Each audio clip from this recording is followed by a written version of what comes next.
So, hello students. So today we will start the one new exercise, that is 1 point D. Okay.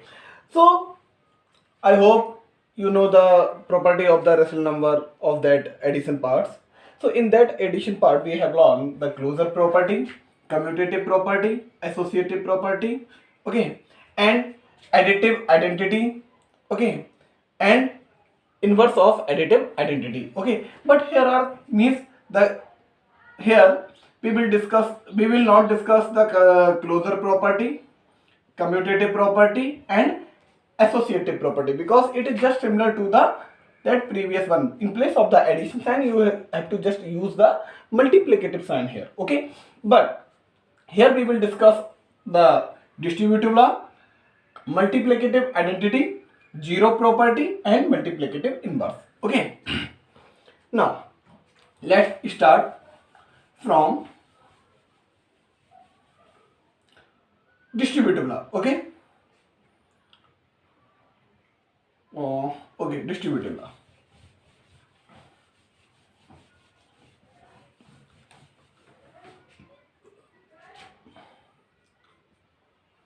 Distributive law.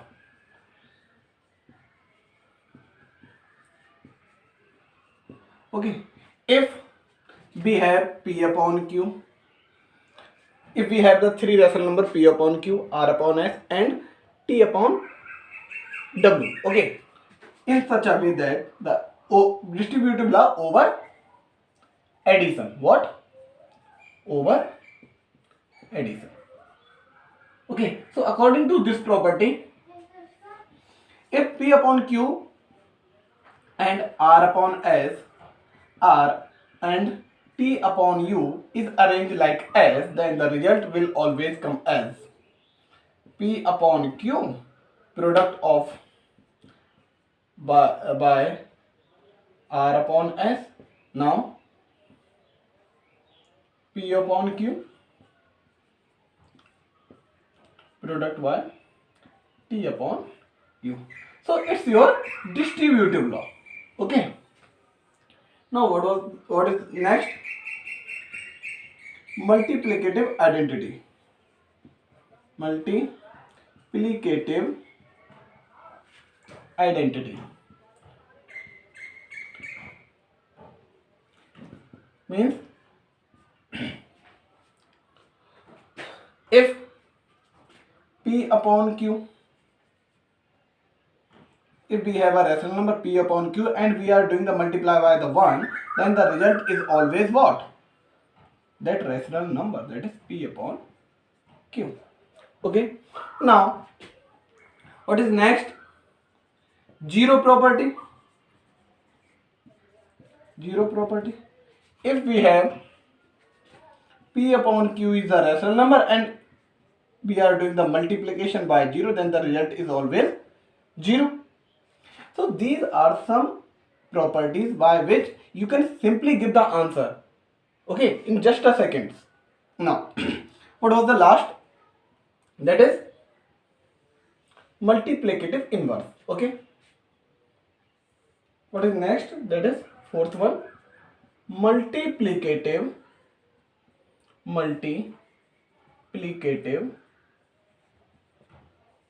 inverse, okay. If we have the P upon Q is a rational number and we are doing the multiply by its inverse. What is the inverse of this P upon Q? That is Q upon yes P. Then the result is always what? 1, because Q is cancelled by this Q and this P is cancelled by this P. So the result will always what? 1 as a result, okay. Now okay, let's start. So it was your introduction about this exercise 1 point D, in which we will use the property of multiplication of rational number. Here we have not discussed about the closure property, commutative property and associative property, because it also follows that these properties, okay. So you can simply take the help of that exercise 1 point V or the properties of the rational number over addition case, okay. Let's start the exercise 1D. Okay, in first question find all the following products. Okay, in first question we will do the okay 11th part of first question. Okay, 7 upon 24 multiply by multiply by minus 48. Minus 48. So here it's your question. Then how will you solve it? We have 7 by 24 multiply by minus 48. If there is no denominator, you can take 1 as a denominator. Now divide this. You can simply cancel these numbers. Okay, 24 to ja 24 1 ja 24 and 24 to ja 48. Now it becomes what? 7 by 1 multiply by minus 2 by 1. Now what will be the answer? How will you solve this product of these two fractions? 7 into minus 2 upon 1 into 1. Then your answer will be what? Plus minus plus. Okay, 7 to the 14 upon 1. It's your answer. So I hope you can easily solve these types of the question. Now come to the next question. Now the next question is verify the result. Okay. So I hope now you can easily solve this type of the question. Now next, that is question number 2. You have to verify. In question number 2, verify minus 12y. It's your third part of question number. Minus 12 by 5 product 7 by minus 36 equal to 7 by minus 36 product minus 12 by 5. Okay,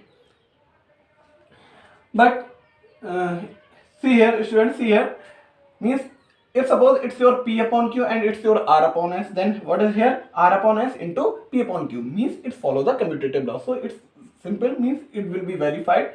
So but how will we solve this one? So it's your solution also. Okay, solution. Here you will write what? We have. Okay, then taking LHS and here taking RHS. Okay, now minus 12 by 5, 7 by minus 36, minus 2 minus cancel, 12 3 are 36. Okay, so it become what? 7 into 1 become what? 7 and 3 into 5 become 15. It's your result.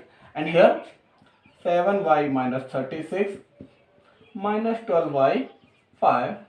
Okay, minus 2 minus cancel, 12 3 are 36, here 1, it becomes 7 into 1 becomes 7 and 3 into 5 become 15. Okay, so this implies from it's your first, it's your second, from first and second LHS equal to RHS, verified, therefore hence verified. Okay, what?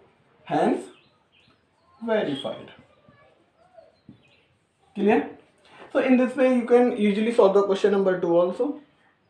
Means whenever you have to do the verification, you have to just segregate the part. You have to solve the part separately. Okay, first you have to calculate the LHS, then you have to calculate the RHS, and if the LHS equal to RHS, then the result is verified. Okay, if they are not equal, then it's not verified. Okay, now so in this way, if there is any fill in the blanks, then you can easily fill it. Okay, now come to the next question. That is question number 5. Okay, multiplicative inverse. Multiplicative inverse.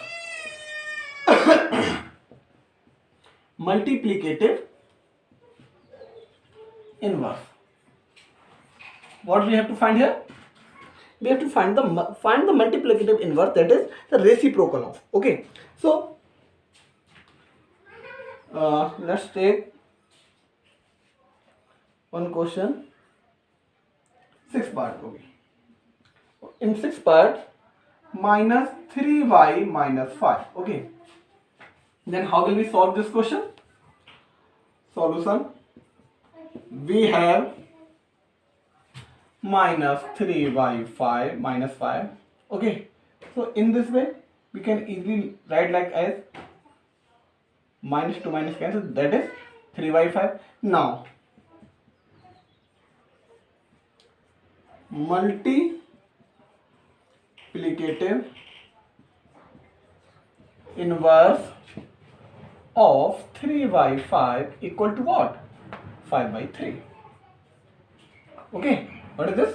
3 by 5 of equal to what? 5 by 3. It's your answer.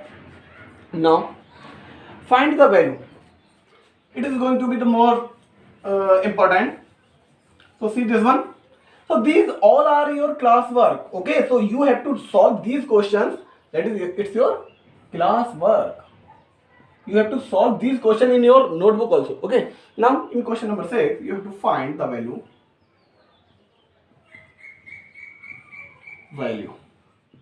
Okay, of, let's solve the question number 4th part here. Okay, here we will do the 4th part. In 4th part, what is the question? 1 upon 3 inverse. Okay, 1 upon minus 3. Okay, now we have to find the value of this one. Okay, now, so how will we solve this question? It's your solution. Here we will write, we have number equal to this one. Then this implies this 1 upon minus 3 of inverse, you can write like as also 1 upon minus 3. Means this minus 1 stands for your reciprocal part. Okay, so then how will you write this one? This, now what it means? P upon Q, 1 upon P upon Q. Okay, 1 upon P upon Q equal to what? Q upon P. 1 upon P upon, it's your property. 1 upon P upon Q equal to what? Q upon P. So it's become minus 3. It's your answer. Now, so in this way we have completed our chapter. Now in the 8th question, you have to just give the name of the property. So you can easily give the name of those properties. Okay, so I hope you got the idea how to solve the exercise 1.d. So thank you students, it's enough for today, and I hope you are doing your worksheet, your assignment in a sincere manner. Okay, thank you.